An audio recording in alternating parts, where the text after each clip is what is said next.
ખબર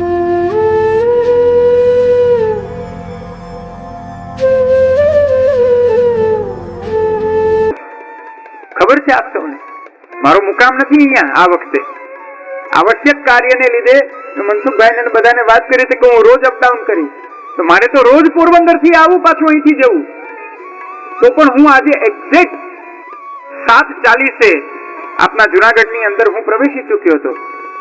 અને કાલે તો આ શોભાયાત્રા પણ નથી, સીધું આપણે વક્તવ્ય જ છે, એટલે એ પણ સમય આપણો નથી બગાડવાનો. તો બની શકે તો આપણે સૌ 8:30 પોણા 9 ની વચ્ચે અહીંયા એકત્રિત થઈએ અને પોણા 9 ની વચ્ચે પ્રારંભ થાય અને બરાબર 12 વાગે પૂર્ણ થાય. પછી જેવું આપની રુચિ, હમણાં અમારે સુરતમાં રાત્રિ સત્ર થતું હતું તો રાતના 1:30 વાગ્યા સુધી પણ ચાલતું હતું, 1:30 પોણા 2 1:40 થઈ જતી, તો પણ વૈષ્ણવો બેસતા. પણ ત્યાંના વૈષ્ણવને તો અભ્યાસ છે, આપ સૌને એનો અભ્યાસ નથી, એટલે આજનો દિવસ તો મારે બધી ચકાસણી જ કરવાની છે કે કેટલા વાગે અને ક્યારે બધા ઘેરા ધીમે ધીમે ઉભા થઈને નીકળે. અસ્તુ, બહુ સુંદર શ્રી મહાપ્રભુજીનું સામ્ય કર્યું છે. એક એક અવતારનું અદ્ભુત વર્ણન છે, એમાંથી એકાદનું આપણે દર્શન કરીએ. શ્રી કૃષ્ણ સાથેની તો સામ્યતા આપણે આ આખા અષ્ટકની અંદર જોવાના જ છીએ, પણ અન્યાન્ય કોઈ એક અવતારને લઈ અને એની સામ્યતા શ્રી વલ્લભ સાથે જોઈએ કે શ્રી વલ્લભ આપે ભૂતલ ઉપર પધારીને જીવો ઉપર કેવી કૃપા કરી છે. બહુ અદ્ભુત વર્ણન. જે રીતના ભગવાન વરાહ દ્વારા, યજ્ઞપુરુષ દ્વારા રસાતલમાં ગયેલી પૃથ્વીને જે રીતના આપે આપના એ દાંતો ઉપર આપે ધારણ કરી અને આપે બહાર પધરાવી, જે રીતના આ પૃથ્વીનું મંગલ કર્યું, એટલું જ નહીં, ગાય બ્રાહ્મણ દેવ આદિને જે દુઃખ દેનારા છે, જે દુઃખ દેનારો એવો આ હિરણ્યાક્ષ છે, એનો પણ આપે ઉદ્ધાર કર્યો. આ વરાહ સ્વરૂપની આ લીલા છે. આ વરાહ અવતાર દ્વારા પ્રભુએ આવી લીલા કરી છે. યજ્ઞ પુરુષ થઈને પ્રભુ પધાર્યા છે. શ્રી મહાપ્રભુજીએ પણ કઈ આવી જ લીલા કરી છે આ ભૂતલ ઉપર પ્રાગટ્ય લઈને. કેવી રીતના સ્વસ્વરૂપનું જ્ઞાન કરાવ્યું છે, સ્વસ્વરૂપની અનુભૂતિ કરાવી છે, બ્રહ્મ સંબંધ દ્વારા, ભગવત સંબંધ દ્વારા. એટલું જ નહીં, જે ભક્તોના દ્વેષી છે તેમના પ્રત્યે રોષદૃક્પાત સંપ્લુષ્ટ ભક્ત દ્વિત ઇતિ નામતઃ. જે જીવો ભગવાનના દ્વેષી છે, જે જીવો ભક્તોના દ્વેષી છે, આવા દ્વેષ વાળા જીવની સામે ભગવાન પણ ક્યારેક ક્યારેક દ્વેષ કરે છે, રોષ કરે છે, ક્રોધ કરે છે. આમાં પ્રભુનો વૈષમ્ય ગુણ નથી, આમાં પ્રભુની વિષમતા નથી. વિષમતા એટલે વેદ શાસ્ત્ર પુરાણ વગેરે પ્રભુને એક આધારે જુએ છે. પ્રભુ આનંદમય છે, પ્રભુ પરમાનંદમય છે, એક સિદ્ધાંતના આધારે જુએ છે. અને એ જ આનંદપણાની અંદર અનેક રસનું ઘટન થાય છે, પણ આનંદાત્મક. પણ એ જ આનંદ રૂપ પ્રભુ જ્યારે જીવોની સામે રોષ પ્રકટ કરે છે, ક્રોધ પ્રકટ કરે છે, દ્વેષ પ્રકટ કરે છે, તો અહીંયા બ્રહ્મના સ્વરૂપમાં વિષમતા જોવામાં આવી. નયસ્ય કશ્ચિત દયિતોસ્તિ કરહિચિત. પ્રભુનું કોઈ દ્વેષ્ય નથી, પ્રભુનું કોઈ પ્રિય નથી. પ્રભુ સર્વત્ર સમાન ચાલે છે, પણ જે પોતાના નિજ ભક્તોને પીડા આપે છે એના પ્રત્યે પ્રભુને દ્વેષ થાય છે, એના પ્રત્યે પ્રભુને રોષ થાય છે. પ્રહલાદજી, હિરણ્યકશિપુ કેટલી પીડા આપે છે પ્રહલાદજીને. એ પીડાથી જેમનું હૃદય દ્રવિત થયું છે એવા પ્રભુ ત્યાં આપ નૃસિંહ સ્વરૂપે પ્રકટ થયા અને આપે પ્રકટ થઈને આ હિરણ્યકશિપુનો ઉદ્ધાર કર્યો છે. કીર્તન સાહિત્યમાં પણ આવે છે ને, જો મમ ભક્ત તો બેર કરત હૈ अथवा तो जो मम भक्त को दुख देत है ताको नखन हियो फारू, આપણા કીર્તન સાહિત્યમાં પણ વર્ણન આવે.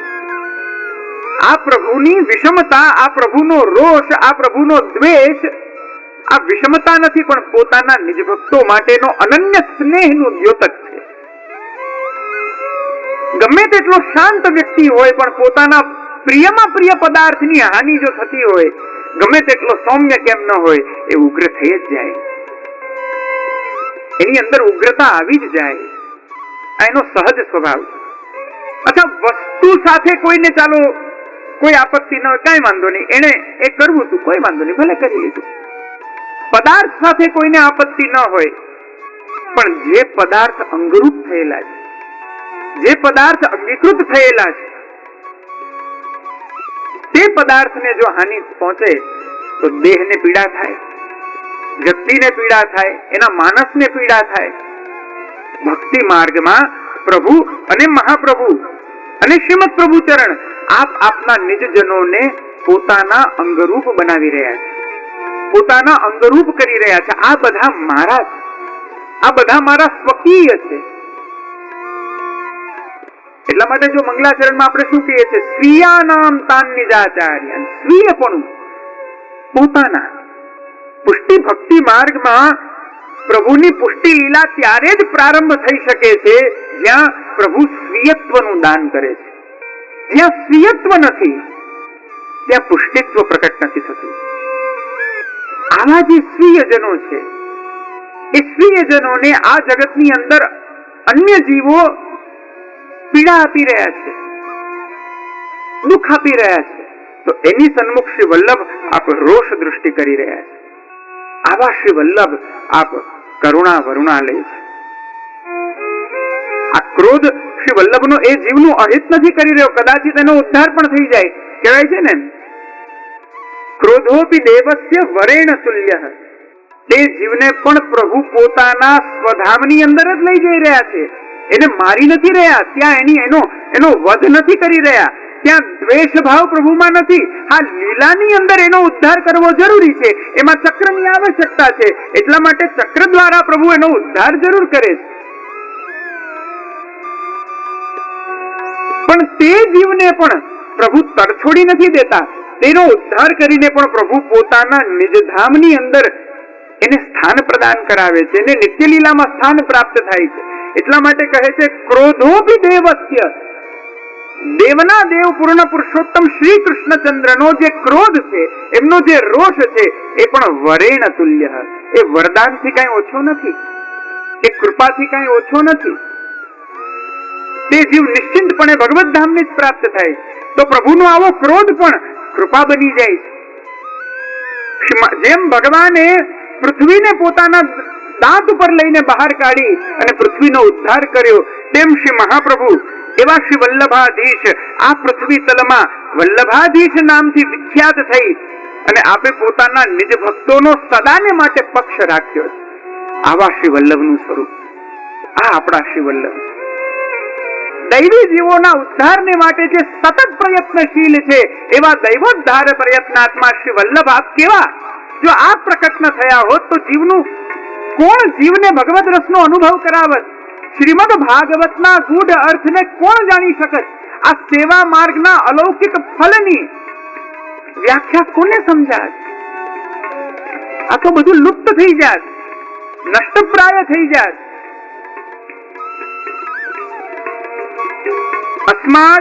અસ્મદ ભાગ્ય નિધિરનું નામ. આવા શ્રી વલ્લભ એ અમારા ભાગ્ય, અમારા નિધિ છે, અમારું સર્વસ્વ છે.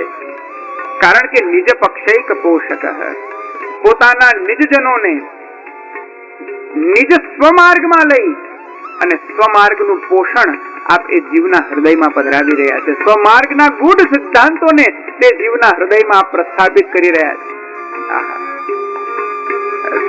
રાજા દુબે, માધુ દુબે ના પ્રસંગમાં આવે છે, શ્રી વલ્લભ દશમ સ્કંદની પંચમાધ્યાયની નંદ મહોત્સવની લીલાનું આપ વર્ણન કરી રહ્યા છે. અને એ સમયે બંને ભાઈઓ સૂતક કાલમાં શ્રવણ કરે છે શ્રી વલ્લભની આજ્ઞાથી કે બેસો શ્રવણ કરો, આપને બાધિત નથી કાલ. સમગ્ર લીલાનું શ્રવણ કરીને એમના હૃદયમાં શ્રી વલ્લભે જાણે એવી કૃપા કરી કે સમગ્ર લીલા મૂર્તિમંત પ્રકટ થઈ. આખી રાત્રિ તે લીલાનું ચિંતન થયું. શ્રી વલ્લભને વિનંતી કરી કે નાથ આપ કૃપા કરો, કૃપા વિચારો, મને શરણે લો. શ્રી વલ્લભે સૂતક કાળ નિવૃત્ત થતા આપે નામ નિવેદન કરાવ્યું. ભગવત સેવાની આજ્ઞા કરી તો પોતાના પારંપરિક જે સ્વરૂપ બિરાજી રહ્યું હતું એ જ સ્વરૂપ પધરાવી આવ્યા અને શ્રી વલ્લભે પંચામૃત આદિ કરાવી સેવ્ય કર્યું અને કહ્યું કે આ સ્વરૂપની સેવામાં તત્પર થાઓ. ચિત્તવૃત્તિનો નિરોધ કરીને આવા સ્વરૂપની સેવા કરો. જે સ્વરૂપ એમની માથે પધરાવી આપ્યું. અમારા મહદ ભાગ્ય છે કે મુંબઈમાં લાલબાબા મંદિરમાં શ્રી નવનીત પ્રિયાજી આપ અમારી માથે બિરાજી અને અમારી સેવાનો અંગીકાર કરી રહ્યા છે. આમના જ રાજો દુબે માધુ દુબેના સેવ્ય સ્વરૂપ છે. વિનંતી કરી કૃપાનાથ આ નિરોધની સિદ્ધિ કેવી રીતના થાય, ચિત્તવૃત્તિનો નિરોધ જીવ કેવી રીતના કરે. શ્રી વલ્લભે કૃપા વિચારીને જો નિજ પક્ષૈક પોષક નિરોધનું સ્વરૂપ આપે બતાવ્યું કે નિરોધના તો બે પ્રકાર છે. એક સિદ્ધ દશાનો નિરોધ અને એક સાધન દશાનો નિરોધ. સાધન દશાનો નિરોધ કૃપાનાથ શું કહેવાય સમજાવું.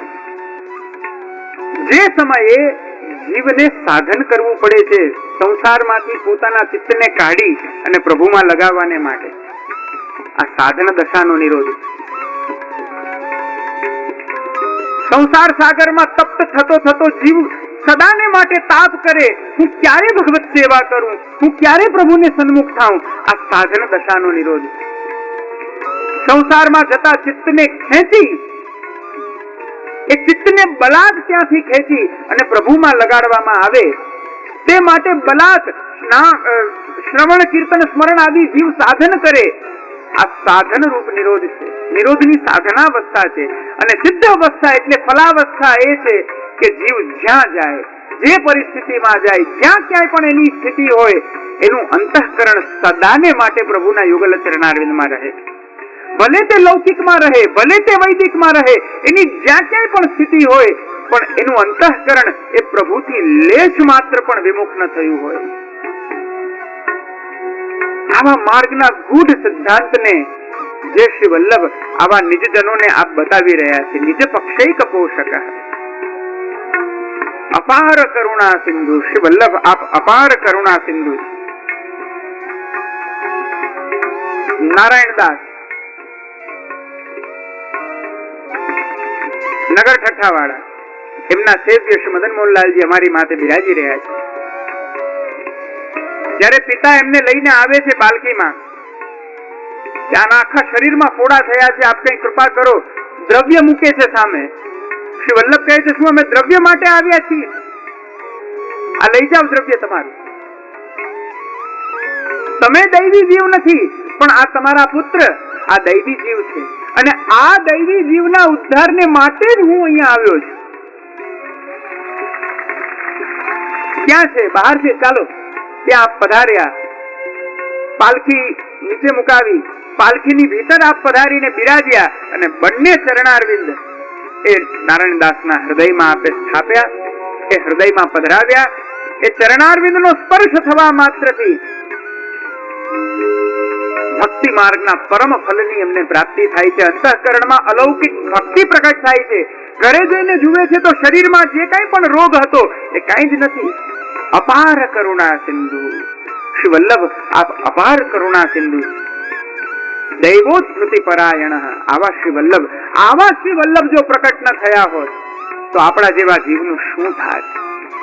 અને એ ઉત્સાહથી ભરપૂર થઈને જે ભક્તિ માર્ગને આપ પ્રકટ કરે છે તે ભક્તિ માર્ગ કેવો છે? સર્વ સંદેહ વારક, નિસંદિગ્ધ માર્ગ આપ પ્રકટ કરી રહ્યા છે. સર્વ સંદેહોનું નિવારણ શ્રી વલ્લભ કરનારા છે. આપ વાકપતિ છે, વાણીના પતિ છે, સરસ્વતીના પતિ છે. પ્રભુ પાસે સંદેહ નથી હોતો, પ્રભુ પાસે સંશય નથી હોતો, કારણ કે ભગવાન સ્વયં શુદ્ધ જ્ઞાન. શ્રી મહાપ્રભુ સ્વયં આપ શુદ્ધ જ્ઞાન છે. શ્રી વલ્લભને જ્ઞાન અર્જિત નથી કરવાનું. શ્રી વલ્લભમાં તો એ પ્રભુનો જ્ઞાન ધર્મ જ બિરાજી રહ્યો છે.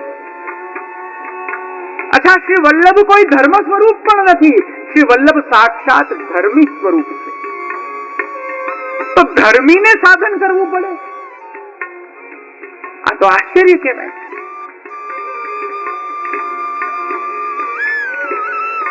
શ્રી મહાપ્રભુ દ્વારા સર્વ સંશયોનું છેદન થાય છે, માયાવાદનું નિરસન થાય છે, બ્રહ્મવાદનું પ્રસ્થાપન થાય છે, ભક્તિ માર્ગનો વિસ્તાર થાય છે.